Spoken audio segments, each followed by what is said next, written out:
Hello मेरे future के toppers, कैसे हो? मैं सुभाष कुमार जो आप सभी को आपके अपने YouTube चैनल एसीड एकेडमी में हार्दिक स्वागत करता हूं। जैसा कि हम लोग जानते हैं कि हम लोग इस क्लास में लाइफ प्रोसेस चैप्टर के बारे में बहुत ही डिटेल से पढ़ रहे हैं और आज की क्लास में हम लोग बात करेंगे एक ऐसा अद्भुत सिस्टम के बारे में जिसके वजह से हमारे बॉडी में जो प्रेजेंट वेस्ट मटेरियल्स होते हैं वह उसके वजह से हमारे बॉडी से बाहर हो जाते हैं और वह सिस्टम का नाम है द एक्सक्रीटरी सिस्टम। तो चलिए स्टार्ट करते हैं। अब यदि यहां पे देखते हो तो यहां पे क्या है, एक्सक्रीशन। एक्सक्रीशन मतलब क्या होता है कि the biological process involve in the removal of harmful metabolic wastes from the body is called excretion. यानी कहने का मतलब क्या हो गया कि हमारे बॉडी में जो भी प्रेजेंट हार्मफुल मेटाबॉलिक वेस्ट होते हैं, ठीक है ना, उसको क्या करना, उसको हमारे बॉडी से बाहर निकालना, वही बायोलॉजिकल प्रोसेस को हम क्या बोलते हैं, एक्सक्रीशन बोलते हैं। ओके, यानी हमारे बॉडी में जो मेटाबॉलिक वेस्ट्स होते हैं वे मेटाबॉलिक वेस्ट्स कौन होते हैं? जैसे कि the metabolic wastes are carbon dioxide, excess water, excess minerals, salts, nitrogenous waste जैसे कि हो गया अमोनिया, यूरिया और यूरिक एसिड। यानी कहने का मतलब क्या हो गया कि हमारे बॉडी में मेटाबॉलिक वेस्ट्स के रूप में क्या क्या होते हैं? कार्बन डाइऑक्साइड होते हैं, एक्सेस वाटर होते हैं, एक्सेस मिनरल साल्ट होते हैं, नाइट्रोजनस वेस्ट होते हैं। ठीक है, तो यही सारी चीज को हमारे बॉडी से बाहर करने का जो बायोलॉजिकल प्रोसेस है उसी को हम क्या बोलते हैं, एक्सक्रीशन के नाम से हम जानते हैं। यानी इसको हम उत्सर्जन के नाम से जानते हैं। ओके, अब यदि आप आगे देखोगे तो आगे क्या है, एक्सक्रीशन इन ह्यूमन बीइंग। एक मनुष्य में एक्सक्रीशन कैसे होता है?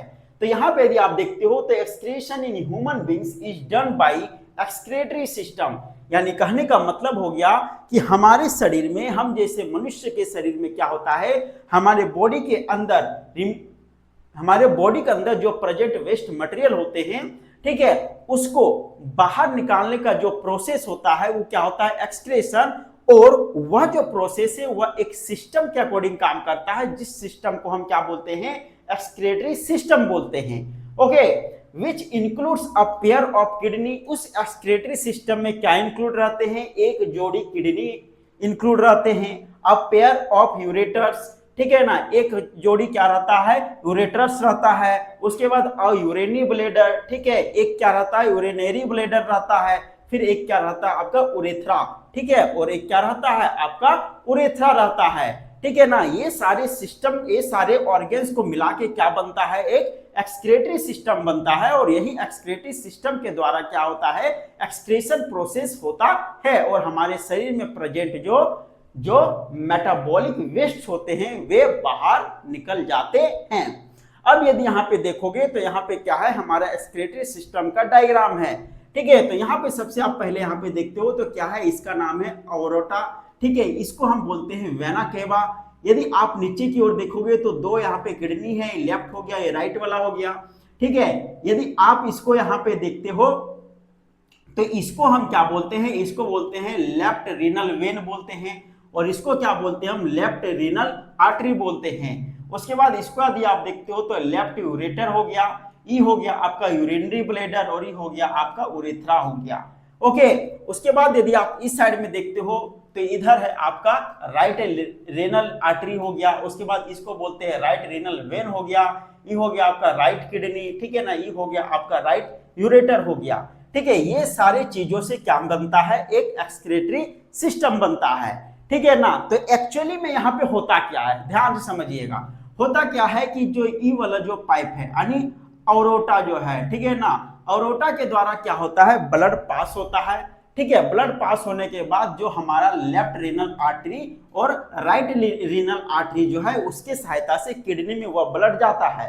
फिर किडनी में प्रेजेंट जो नेफ्रॉन होते हैं वे ब्लड को क्या करते हैं, फिल्टर करते हैं, ठीक है। और फिल्टर करने के बाद जो वेस्ट मेटाबॉलिक रहता है उसको फिर इस रास्ते द्वारा यानी यूरेटर रास्ते के द्वारा कहाँ चल जाता है, यहाँ पे चल जाता है, यूरिनरी ब्लैडर में चल जाता है, ठीक है। और जो फिल्टर होने के बाद जो आपका प्योर जो ब्लड बच जाता है, फिर वह ब्लड क्या होता है, वापस इसके द्वारा यानी इसको हम क्या बोलते हैं लेफ्ट रीनल वेन, और इसके द्वारा यानी राइट रीनल वेन, इन दोनों के द्वारा फिर क्या हो जाता है, वह ब्लड फिर वापस चल जाता है। ठीक है, उसके बाद जो यहाँ पे जो बच जाता है वो आपका क्या हो गया, वेस्ट मटेरियल यानी मेटाबॉलिक वेस्ट हो गया, चाहे वह इसको हम क्या बोलते हैं यूरिन बोलते हैं। ठीक है ना, उसके बाद जब यहाँ प्रेशर पड़ता है, प्रेशर पड़ने के बाद यूरेथ्रा द्वारा फिर क्या होता है, वह बाहर आ जाता है। यही पूरी सिस्टम को हम क्या बोलते हैं, एक्सक्रीशन बोलते हैं। यही पूरे जो प्रोसेस है वो क्या बोलते हैं, एक्सक्रीशन बोलते हैं। और यह जो प्रोसेस है वह किसके द्वारा होता है, एक्सक्रीटरी सिस्टम के द्वारा होता है। ओके, अब यदि यहाँ पे आप देखते हो तो यहाँ पे दो वर्ड है, एक वर्ड है एक्सक्रीशन, एक वर्ड है इजिशन। ठीक है ना, ये दोनों वर्ड आप लोगों ने जान चुके हैं। तो एक्चुअली में दोनों में अंतर क्या है, दोनों में बस फर्क इतना है कि एक्सक्रीशन मतलब क्या हो गया, हमारे बॉडी में प्रेजेंट जो मेटाबॉलिक वेस्ट है उसको बाहर निकालने का जो प्रोसेस है वो हो गया एक्सक्रीशन। लेकिन इजिशन का मतलब क्या हो गया, इजिशन का मतलब होता है कि हमारे बॉडी में जो अनडाइजेस्टेड फूड या तो अनअब्जॉर्ब जो फूड है उसको बाहर निकलना क्या कहलाता है, इजिशन कहलाता है। ओके, अब चलिए आगे बात करते हैं। अब यदि यहाँ पे देखते हो तो यह जो डायग्राम है यह किसका है, आपका नेफ्रॉन का। किसका है, आपका नेफ्रॉन का। जैसा कि हम जानते हैं कि एक किडनी में मिलियंस नेफ्रॉन होते हैं। ठीक है, और यही नेफ्रॉन की वजह से ही क्या होता है, इम्प्योर ब्लड जो होता है वो फिल्टर होता है। तो आइए जानते हैं कि आखिर देखते हैं कि इस नेफ्रॉन में क्या क्या होते हैं और यह कैसे फंक्शन करता है। तो सबसे पहले आप यहाँ पे यदि देखोगे, ठीक है, तो यहाँ पे एक आपका पाइप है, ठीक है, एक ट्यूब है जिसको हम बोलते हैं ब्रांच ऑफ रीनल आर्टरी बोलते हैं। ठीक है, यही ब्रांच ऑफ रीनल आर्टरी से क्या होता है कि जो एक ह्यूमन का जो इम्प्योर ब्लड है वह इसी से आता है। ठीक है, और आने के बाद फिर यह कहाँ चल जाता है, ग्लोमेरुलस में चला जाता है। ठीक है, कहाँ चल जाता है, ग्लोमेरुलस में। ग्लोमेरुलस जो है वह एक बहुत ही ज्यादा जालीनुमा स्ट्रक्चर होता है। ठीक है, यहीं पे क्या होता है, इम्प्योर ब्लड का अल्ट्रा फिल्ट्रेशन होता है, यानी यहीं पे बहुत ही अच्छे तरीके से ब्लड का क्या होता है, फिल्टर होता है। ठीक है, अब जब यहाँ पे ब्लड फिल्टर हुआ तो ब्लड में जो प्रेजेंट साल्ट हो गया, ग्लूकोज हो गया, ठीक है, यूरिया हो गया, वह क्या करता है, यहाँ से अलग हो जाता है। ठीक है, यानी यहाँ पे क्या होता है, ब्लड से ग्लूकोज, यूरिया, एक्सेस वाटर, ठीक है, ये सारी चीज क्या होते हैं, यहां से अलग हो जाते हैं। अलग होने के बाद अब ब्लड में बचता क्या है, ब्लड में आपका बचता है प्रोटीन बचता है। ठीक है ना, ब्लड में जो प्रोटीन होता है वह प्रोटीन ब्लड से अलग नहीं होता, वो प्रोटीन जो है वह ब्लड में होता है। और ब्लड में और एक चीज आरबीसी जो है वो भी वो वहां से अलग नहीं होता, आरबीसी भी जो है वह ब्लड में ही रहता।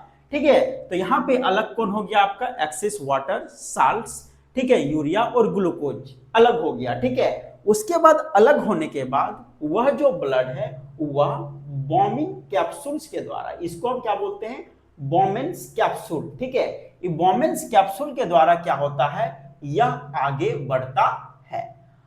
बढ़ता है। ठीक है, इसको हम क्या बोलते हैं, ट्यूबुलर पार्ट ऑफ नेफ्रॉन। ठीक है, यानी यह क्या करेगा, आगे बढ़ेगा। ओके, जब यह आगे बढ़ता है तो यह जो ट्यूबुलर पार्ट ऑफ नेफ्रॉन है ना, बहुत ही ध्यान से देखता है।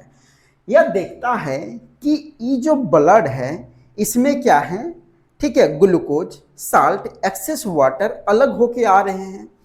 तब इसके दिमाग में आता है, उत्तेरी की ग्लूकोज जो हो गया है, एक्सेस वाटर हो गया, इस सब को तो बाहर नहीं भेजना है भाई, क्योंकि यह हमारे बॉडी के लिए जरूरी होता है। फिर बोमिनुआ जो है ये इसको बाहर काहे भेज रहा है। तब यह जो ट्यूबुलर पार्ट है यह कैपिलरीज को आवाज देता है, बोलता है कैपिलरीज भाई सुनो सुनो, बोलता है कैपिलरीज क्या हुआ। तब ट्यूबुलर बोलता है कि सुनो, मेरे रास्ते से जो है ना बोमिनुआ जो है ना वो क्या है, ब्लड से ग्लूकोज, एक्स्ट्रा वाटर को बाहर कर रहा है। तुम क्या करो, ग्लूकोज को अपने अंदर एब्जॉर्ब कर लो और जितना जरूरत पानी है उसको भी एब्जॉर्ब करो। ठीक है, और जो जरूरत नहीं है उसको फिर बाहर करो। तब जब यह यहाँ पे आता है, कैपिलरीज के पास आता है, तो कैपिलरीज क्या करता है कि उसमें प्रेजेंट जो ग्लूकोज होता है, ठीक है ना, और जितना जितना अमाउंट ऑफ वाटर यदि यूजफुल है तो उस अमाउंट ऑफ वाटर को फिर अपने अंदर एब्जॉर्ब कर लेता है, और एक्स्ट्रा चीज, ठीक है, यूरिया और कुछ वाटर को क्या करता है, फिर यह पुनः भेज देता है। उसके बाद भेजने के बाद क्या होता है कि वह यूरिया के रूप में यानी यूरिन के रूप में यह जो कलेक्टिव डक्ट है वहां पे जाके स्टोर हो जाता है, और इधर जो ब्लड कैपिलरीज में जो एब्जॉर्ब हुआ ब्लड के साथ आपका ग्लूकोज, साल्ट, उसके बाद फिर आपका वाटर, ठीक है, वह फिर हमारे बॉडी में फिर ब्रांच ऑफ रेनल वेन के द्वारा पुनः उसको भेज दिया जाता है। उसके बाद जो यहाँ पे यूरिन जाके स्टोर हो गया यूरिन के रूप में, ठीक है, उसके बाद फिर यहाँ से क्या होता है, यूरेटर के द्वारा, फिर आपका यूरिनरी ब्लैडर में जाके फिर स्टोर होता है, फिर यूरेथ्रा के द्वारा बॉडी से फिर बाहर हो जाता है। यही पूरा फंक्शन किसका है, आपका नेफ्रॉन का है। तो इसी तरह यह एक नेफ्रॉन का फंक्शन है। इसी तरह किडनी में मिलियंस नेफ्रॉन होते हैं और सभी मिलके क्या करते हैं, काम को करते हैं। उसके बाद आप यदि इधर देखते हो तो इधर आपका एक डायग्राम बना हुआ है जिसको हम क्या बोलते हैं, हेमोडायलिसिस बोलते हैं। क्या बोलते हैं, हेमोडायलिसिस। इसको जनरली आर्टिफिशियल किडनी के भी नाम से जानते हैं। एक्चुअली में होता क्या है कि कोई भी ह्यूमन का यदि किडनी अच्छे से फंक्शन नहीं कर रहा है, ठीक है ना, तो डॉक्टर एक डायलिसिस प्रोसेस अपनाते हैं जिसको हम क्या बोलते हैं, हीमोडायलिसिस, जिसके द्वारा फिर उसके अंदर जो वेस्ट मेटाबॉलिक है उसको फिल्टर करने का काम करते हैं। तो एक्चुअली में यहाँ पे होता क्या है, ध्यान से देखिए। यहाँ पे क्या है, एक आर्टरी है, ठीक है ना, यानी यहाँ से जो है ये पाइप से यहाँ से ह्यूमन के आर्टरी से इसको जोड़ दिया जाता है, ठीक है, यानी जो पेशेंट होते हैं, जो मरीज होते हैं, उसके आर्टरी से इसको जोड़ दिया जाता है।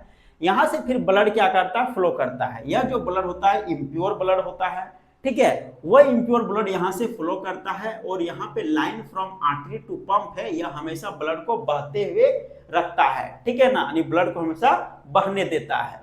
उसके बाद यहाँ पे ये जो पाइप लाइक स्ट्रक्चर जो दिख रहा है, ठीक है, इसको हम बोलते हैं tubing made up of selective permeable membrane बोलते हैं, ठीक है ना।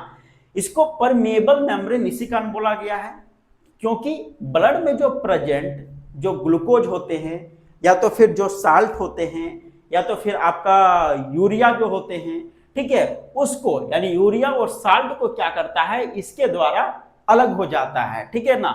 अलग कैसे होता है, यहाँ पे आप ध्यान से देखोगे तो यहाँ पे एक लिक्विड है, एक फ्लूइड है, जिसको हम बोलते हैं फ्रेश डाइलेसिंग सॉल्यूशन बोलते हैं, ठीक है। यह क्या करता है, इसके चारों तरफ इधर तैरता रहता है, ठीक है ना, तैरता रहता है। तो यहाँ पे एक माहौल, एक ऐसा एनवायरनमेंट क्रिएट कर देता है कि ब्लड में प्रेजेंट जो साल्ट या तो यूरिया जो है वह वहां से अलग हो जाता है, ठीक है ना, वहां से वह खिंचा जाता है। ऐसा बात नहीं है कि यह एक ऐसा सॉल्यूशन है जो उसको खींचता है, नहीं, यह एक ऐसा इन्वायरमेंट यहाँ क्रिएट कर देता है कि यहाँ ब्लड से खुद ब खुद साल्ट और यूरिया वहां से अलग हो जाते हैं। जिसका कहने का मतलब क्या है कि यदि हमारे आसपास यदि गर्मी लगेगा तो हमारा जो पसीना, हमारे बॉडी का जो पसीना खुद ब खुद बाहर आ जाता है, ठीक है, यानी ऐसा इन्वायरमेंट ही बन जाता है जिसके कारण वो पसीना बाहर आ जाता है। ठीक उसी प्रकार सिचुएशन यहाँ पर भी होते हैं, ठीक है। तो यहाँ से क्या हो गया, यूरिया और साल्ट क्या हो गया, यहाँ से अलग हो गया। उसके बाद ब्लड में जो बच गया, ग्लूकोज बच गया, और जो प्योर जो ब्लड है वह फिर क्या करता है, इसके द्वारा पेशेंट का जो वेन होता है उससे यह ट्यूब जुड़ा हुआ रहता है, और फिर वह पेशेंट के बॉडी में फिर वह प्योर ब्लड फिर वापस चल जाता है, ठीक है। उसके बाद जो यहाँ पे जो आपका डायलिसिस सॉल्यूशन था उसमें अब प्रेजेंट क्या हो गया, यूरिया हो गया, साल्ट हो गया, ठीक है ना, एक्सेस मात्रा में। पहले से इस सॉल्यूशन में एक्चुअली में साल्ट यहाँ पे प्रेजेंट होता है, ठीक है ना, लेकिन इस ब्लड से और क्या होते हैं, एक्सेस यूरिया और एक्सेस साल्ट वहां पे और आ जाते हैं। उसके बाद फिर क्या होता है, साल्ट और यूरिया की मात्रा बढ़ जाती है। उसके बाद फिर यह इम्प्योर चीज क्या होता है, यहाँ पे आगे चल जाता है और जाके इसमें स्टोर हो जाता है, ठीक है। यही प्रोसेस चलता रहता है और एक पेशेंट का ब्लड इम्प्योर से प्योर होते रहता है, और इसी दौरान क्या होता है, उसका ब्लड फिल्टर हो जाता है, ठीक है। अब आगे बात करते हैं। अब यदि यहाँ पे आप देखते हो तो यहाँ पे क्या है, एक्सक्रीशन इन प्लांट्स, ठीक है ना। जिस तरह ह्यूमन में एक्सक्रीशन के बारे में हम लोगों ने पढ़ा, उसी तरह प्लांट्स में भी क्या होते हैं, एक्सक्रीशन होते हैं, यानी उत्सर्जन होते हैं, ठीक है। तो यहाँ पे यदि आप देखते हो तो क्या है कि waste form in plants are in the form, ठीक है, यानी प्लांट के द्वारा जो वेस्ट मटेरियल के रूप में बाहर आता है वह कौन कौन होता है, जैसे कि हो गया कार्बन डाइऑक्साइड हो गया, ऑक्सीजन हो गया, वाटर हो गया, गम्स हो गया, ट्यूमिन्स हो गया, लेटेक्स हो गया, रबड़ हो गए, ठीक है। यानी ये सारी चीज क्या होते हैं, प्लांट के वेस्ट मटेरियल के रूप में बाहर आते हैं। आप पूछोगे कि सर यहाँ पे कार्बन डाइऑक्साइड और ऑक्सीजन दोनों आते हैं क्या? हाँ, ऑफकोर्स दोनों आते हैं। हमने पहले इस चीज के बारे में बता चुका है। हमने बताया है कि कार्बन डाइऑक्साइड जो है वह क्या होता है, जब रिस्पायरेशन होता है, ठीक है ना, रिस्पायरेशन के दौरान कार्बन डाइऑक्साइड क्या करते हैं, बाहर छोड़ते हैं। तो रिस्पायरेशन उसके बॉडी में ज्यादा कब होता है, नाइट में होता है, क्योंकि फोटोसिंथेसिस दिन में होता है, तो रिस्पायरेशन की जो क्रिया होती है वो कम हो जाती है। उस कारण वहां पे कार्बन डाइऑक्साइड वह पूरी तरह से नहीं छोड़ते हैं, यानी हल्के फुल्के छोड़ते हैं, उस समय वह ऑक्सीजन छोड़ते हैं। इसी कारण फोटोसिंथेसिस प्रोसेस के द्वारा ऑक्सीजन क्या होता है, बाहर आता है, ठीक है, और रिस्पायरेशन के द्वारा फिर क्या होता है, कार्बन डाइऑक्साइड बाहर आता है। और फिर क्या होता है, वाटर, ठीक है ना, ट्रांसपायरेशन के दौरान क्या होता है, वाटर की भी मात्रा क्या होती है, कुछ बाहर आती है। उसके बाद गम्स के रूप में वेस्ट मटेरियल आते हैं, ट्यूमिन्स के रूप में, लेटेक्स के रूप में और रबर के रूप में बाहर आते हैं, ठीक है। तो आई होप कि यह सारी चीज आपको बहुत ही अच्छे तरीके से समझ में आया होगा। वीडियो कैसी लगी हो कमेंट सेक्शन में बताइए। वीडियो यदि अच्छी लगी हो तो वीडियो को लाइक कीजिए, अपने दोस्तों के पास शेयर कीजिए, ठीक है। तो मिलते हैं नेक्स्ट वीडियो में, तब तक के लिए धन्यवाद।